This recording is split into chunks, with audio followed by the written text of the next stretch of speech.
the TP9SFX. Let's check it out.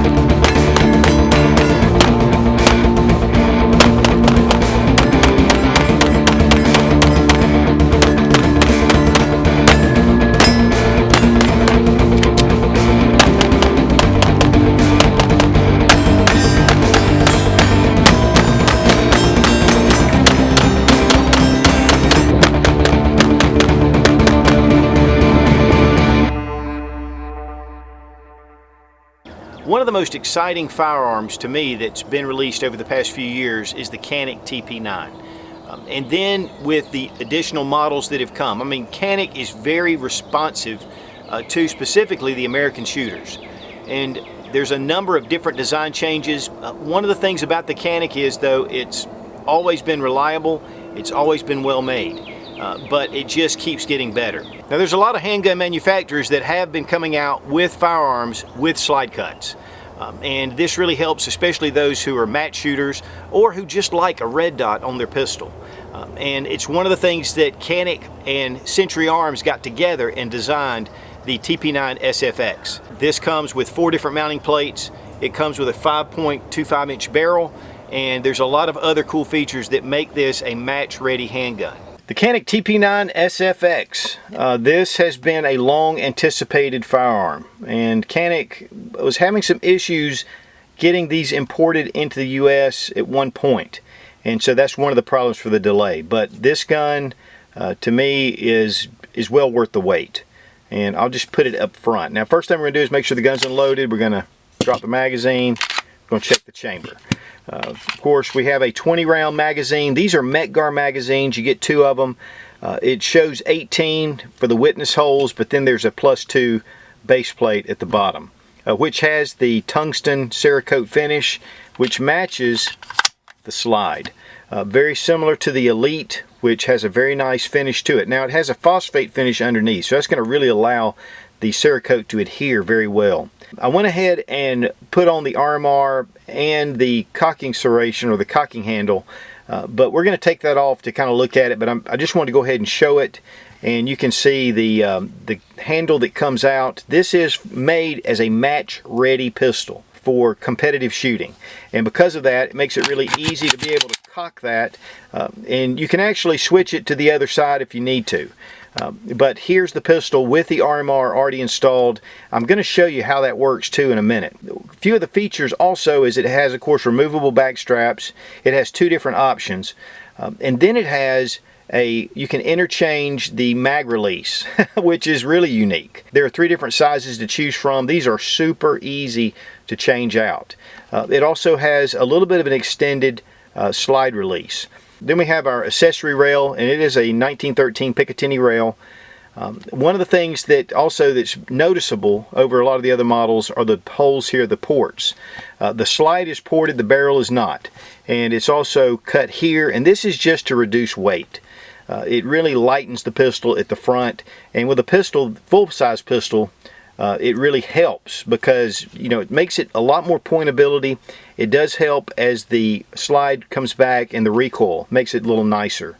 But the ergonomics on the pistol are Canik for one thing, and if you've ever held a Canik, you'll know that it has a very ergonomic feel to it. These are definitely inspired from other pistols, and a lot of people try to guess at what it comes out of. I would say that the Walther P99 was a big influence on this, but you know, there's a lot of differences as well. And a lot of that stems from the decocker that was originally in the PT9 series, which of course Canik did away with that and went more to a traditional style. The rear cocking serrations are very easy to grab, and then you have your front serrations as well. Now, this is the Trijicon RMR, but you can put a lot of other different sights on here. But just to give you kind of a feel of the size, to me this matches up with my natural point of aim as far as the grip goes. You're having a hard time seeing that dot just because of the camera angle. But whatever sight you decide to put on here, it really fits well onto the pistol. And for the RMR especially, because the RMR is really big and wide, and this seems to kind of naturally fit a little better than it does on some other pistols. Now the TP9SF Elite, which has been released just recently, they're very similar looking in size. I think this would make a much better carry option, and this could make an excellent home defense option. So, you know, if you can go with the two different styles, what I'd really like to see is a compact model or a subcompact model of the Elite. I think that would be excellent.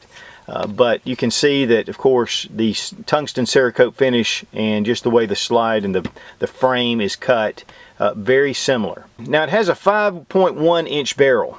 It is a match grade barrel. It's button cut, machine barrel, and these are guaranteed for 60,000 rounds.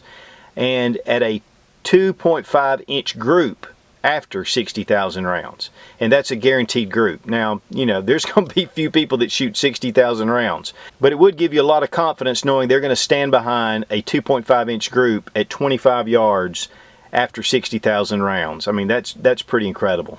But even in its original configuration, this pistol is solid. I mean, pulling it out of the box with the longer sight radius, you're able to get longer shots. Your accuracy is going to be better, you know, with all the different features that are on this pistol. But one of the things I really like is the Warren Tactical sights.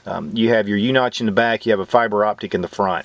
The U-notch has really become popular, and it makes it really easy to be able to pick it up. And of course the fiber optic in the front, especially in daylight, you can just spot it, and the brighter it is, the lighter this thing gets.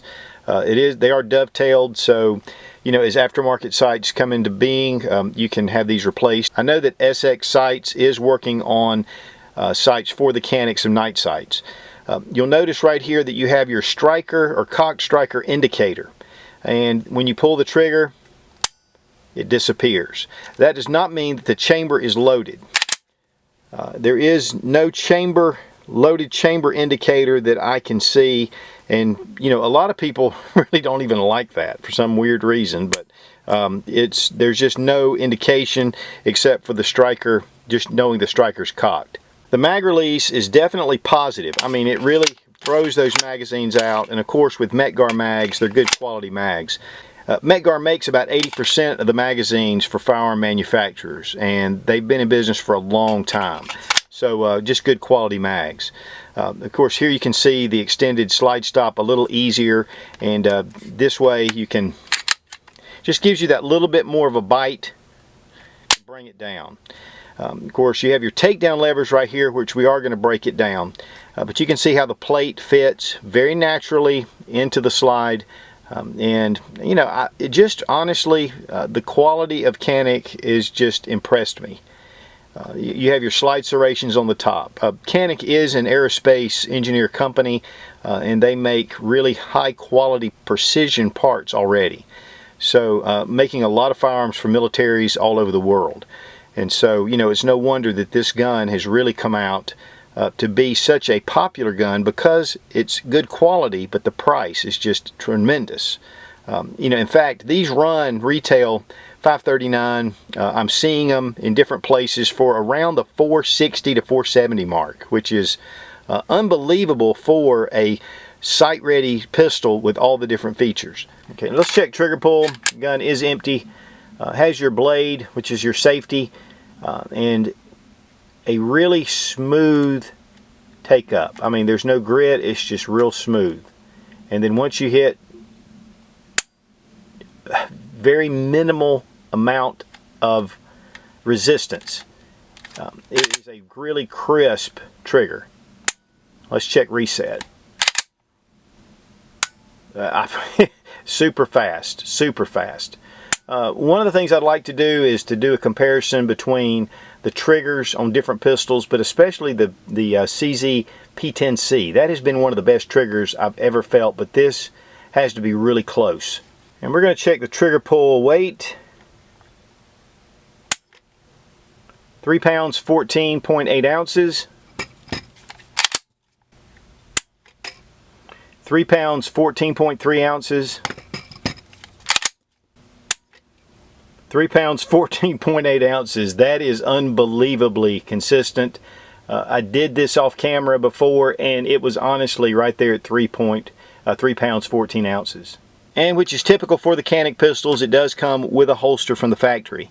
The little bit different with this one is it does have a retention strap on it. This is a rubber retention strap, and it snaps on either side, so you can actually remove this if you want. With the original Canik holsters, it was more of a Serpa type holster where you hit a paddle to bring it out.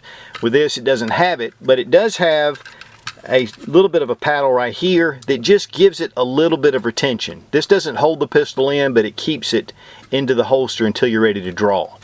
So, you know, you could carry it without the strap, and that just gives you a little extra bonus. But it does have a paddle, and this fits very well. And guys, to be honest with you, this will give you a really good holster if that's what you want to do, or until you can find an aftermarket holster to fit it. But as far as how it fits in the holster, bring it in, bring your strap around, and you've got it in place. That's a pretty nice looking holster. Take it out, and then there's a little bit of resistance where it catches on that button, but just the force of pulling it out brings it right out. Very smooth. Now at the range, one of the great things about this pistol, because it has a longer barrel, of course it does have, with the optic on here, it makes it a lot of fun at the range. I mean, you pick up that dot really quickly. For me, it's more of a natural point of aim when I would bring the sight up to my eye, and I would see that dot immediately. Some handguns that I've messed with the red dot sights, I have to sometimes find it and adjust my grip. And it has everything to do with my natural point of aim. But it just seemed like the Canik really just lined up just perfectly. One of the great things about this sight too is you don't have to fish around for the two sights, the front and rear sight. You put it up and you look for the dot, you put it on target and you fire. That is a really natural way to shoot. And of course with both eyes open, because you know that dot just shows up in your dominant eye. If you are cross-eye dominant and you have some issues, this would definitely help you shoot with both eyes open over regular sights. The other thing about this type of sight too is if you have issues, especially for those with aging eyes, you know, you need glasses. This is a great way to be able to find that dot really quickly without having to squint to see that front sight. Now with the charging handle, it is really easy to bring that back. One of the things about it, it does stick out somewhat. Of course, that gives you that little leverage, but it is a little bit sharp. So, you know, you can grab it, pull it back, and, you know, it makes it for a really quick reload. To be honest with you, I attached it and I wanted to get a good feel for it and get it out to the range, but I will be removing it because, you know, for me, I'm not going to be doing any competitive shooting with this, but if I did, it would be a great option. Also with the mag release, you know, bringing that mag in and out, it makes it really fast reloads, but you know, you can change that to however you want to. I like mine a little bit more recessed, and I've got it just right where I like it. It does come out larger if that's what you're looking for, and of course again you can change it to the other side. These 20 round magazines, man, you could just fire and fire. I mean, you know, it's amazing how long you can shoot this thing. What's really funny is because there's so many rounds, you can really feel it as the rounds come out of the barrel and your magazine starts to get empty. But the Warren Tactical sights were great. You know, of course, we shot this quite a bit without the RMR on here with the standard base, and you know, it shot beautifully. That's one of the things about this pistol with the match grade barrel. It's going to give you a lot of good accuracy and then a lot of barrel life.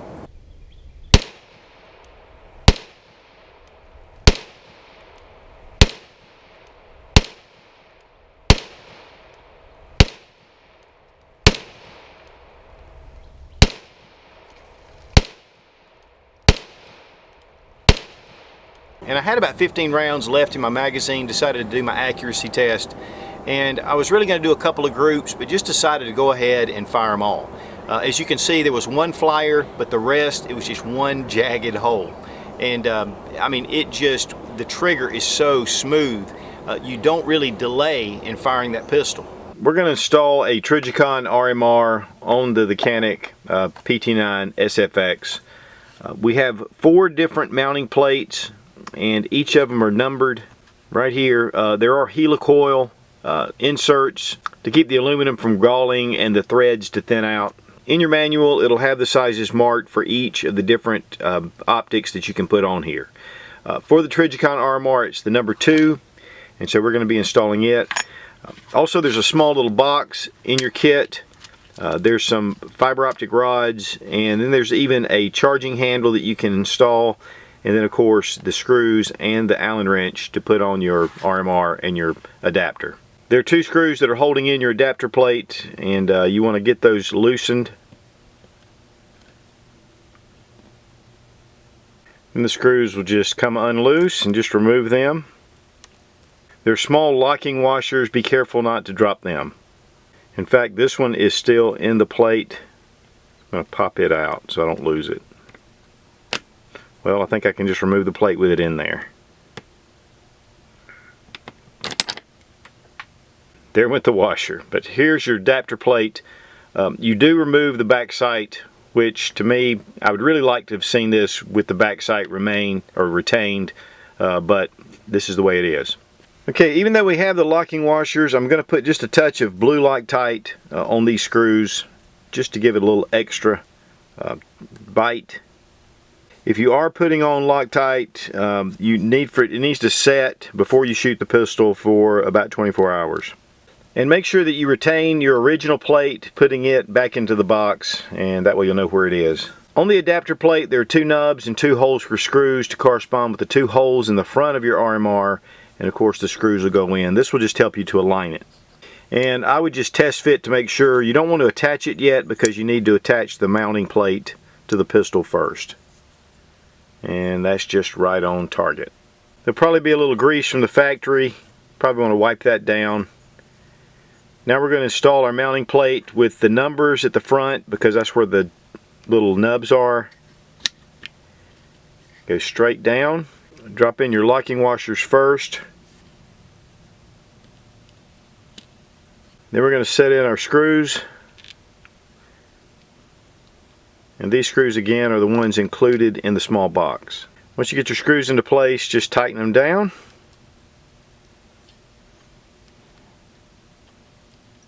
Okay, we're going to take the RMR, and it should just fit into the little post. There we go. Now we're going to take the supplied screws with the RMR and we're going to attach it to the mount. Loctite's already applied to these, so no need to reapply. These are helicoil threads, so it's going to seem kind of tight, but you don't want to strip the threads either. Once they get started, it's just a little tough at first, but once they get started, they're in there. But the good thing is the helicoil threads are really good. They'll last a long time. Don't tighten down super tight, but you want it to have a good, solid fit. There we go. We got it in place.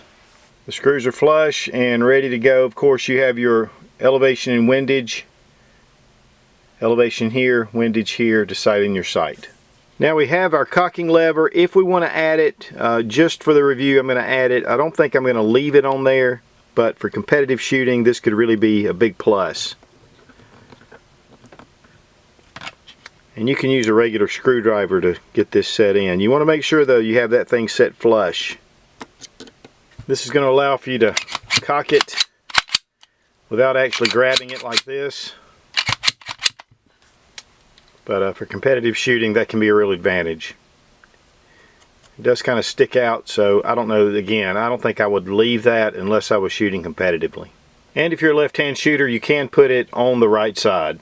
Now there are 2 additional magazine release options. So this is the largest, but if we want to, we can install either the real low or the medium, or we can keep the large. There's a set screw right here, and of course it fits this Allen wrench.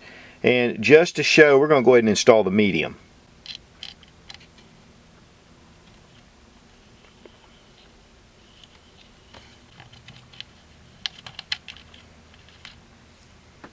Remove our screw. Pull out the mag release. Now you can see that it's just an extension. There's already one here. So we're going to install the medium. These are metal, so they're going to hold up well. Well, I'm mistaken. The medium was already installed. This is the large. So I think we're going to go down to the small, which still makes it come out quite a bit. Just going to tighten it down.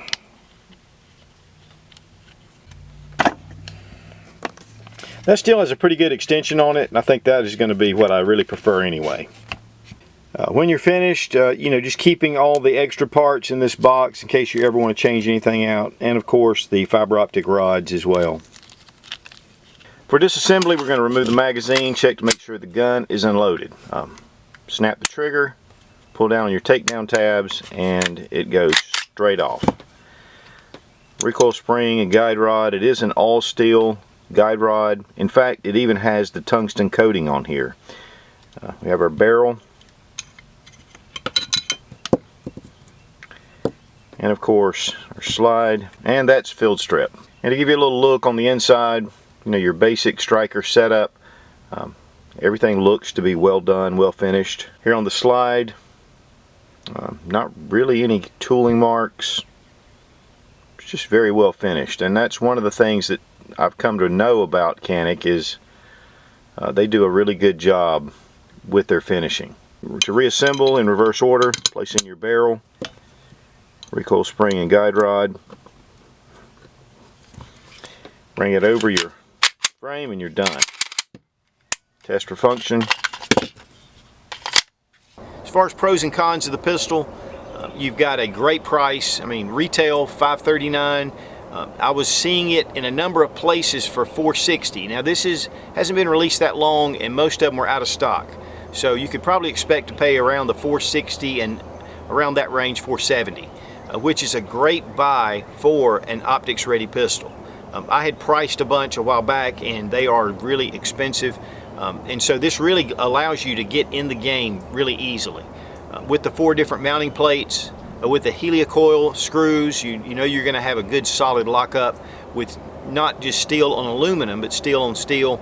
As far as the cons go, I like the charging handle. I like that option, and if I was a competitive shooter today, I would probably leave this on. One of the things about it, it is a little bit sharp, and so as far as everyday wear, I'm going to remove it. But it's great that it's there, and again, if you're shooting for matches, that could be a definite advantage. One of the other things is, and a lot of people are going to talk about this, is that there's no sight on the back. Once you take the mounting plate off and you actually remove the sight off the base, you will not have a co-witness in between. One of the things about that is you're using a red dot, and a good quality red dot is going to hold up. And this pistol would be mainly more for a home defense, or possibly, again, for competitive shooting. So I personally don't mind the sight not being on there, and really I don't know where you would put it if you did have one on there. But definitely something that a lot of guys are, it's going to be a con for a lot of guys. So, but with the RMR, I'm definitely not worried about it. But the sights themselves, the Warren Tactical sights, are top notch with the U-notch and then that front fiber optic. They are dovetailed, so there's going to be aftermarket sights that you can replace with that. Of course, with a lot of larger pistols, you do have a lot of weight on the end, but with these slide cuts, and there's something about it makes this really pointable. As you're aiming it, it's really easy to move, transition from target to target without feeling that heavier weight go forward.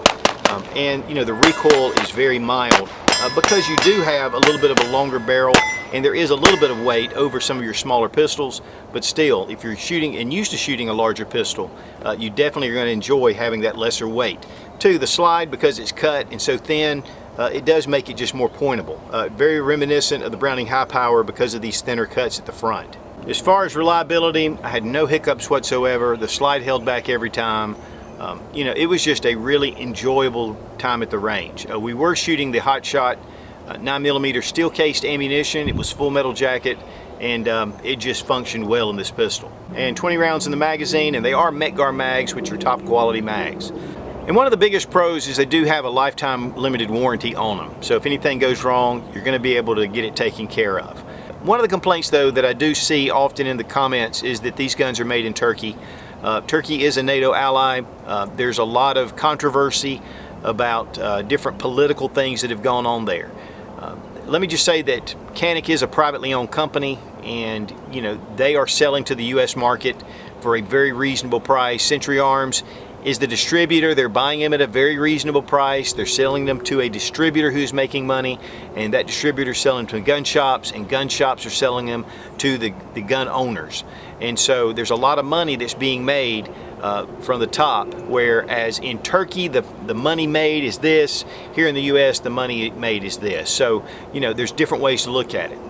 But, you know, again guys, if you don't like the politics, then when you go to Walmart next time, don't buy anything from China. All in all, with the match grade barrel, with the reputation that Canik has already developed in the industry, if you're looking for a good sight-ready gun for a good budget price, but yet it's excellent quality, I think it's going to be hard to beat the Canik TP9SFX. Plus, another big pro is it just looks cool.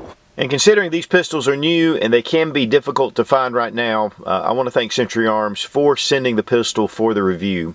And it gives us a chance to get a good look at the qualities of the pistol. And I also want to thank Dietrich from the Skinny Medic channel for a great range day and great source for medical supplies. Guys, if you're doing a lot of shooting, you definitely need to have a good trauma kit with you, which I always keep.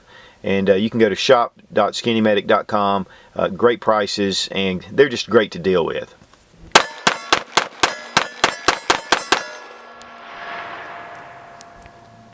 Where are you going? Sorry. Another game plan.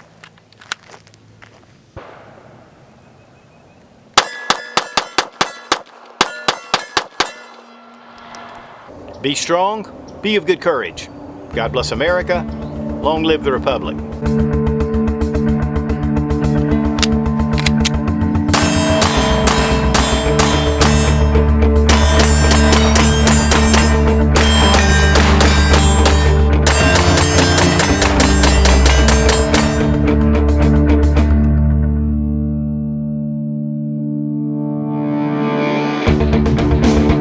To place a red dot or an RMR. And to me, to me, I have the trigger pull is one thing that is, this also though has a retention little, okay. And again, you can't switch it.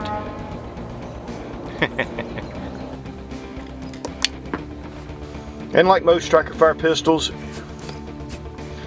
went to the TP9, been nothing but just fantastic, wonderful, awesome, and incredible.